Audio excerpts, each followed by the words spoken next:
প্রধান উপদেষ্টার প্রেস সচিব শফিকুল ইসলাম বলেছেন, তারেক রহমানের দেশে ফেরার বিষয়ে সরকারের কোনো বাধা নেই।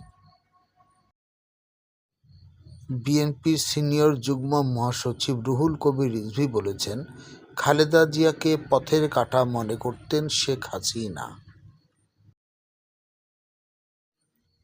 বিএনপি নেতা মঈন খান বলেছেন, খালেদা জিয়ার স্বাস্থ্যগত অবনতির জন্য আওয়ামী লীগ দায়ী।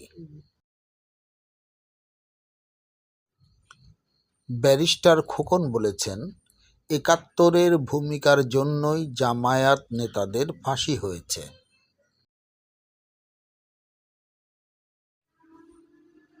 ডাকসু ভিপি বলেছেন, লন্ডনে বসে বাংলাদেশ পরিচালনা করতে চাইলে সেটা পারবে না। নাটোরে পুলিশের বিশেষ অভিযানে গ্রেপ্তার ৪১।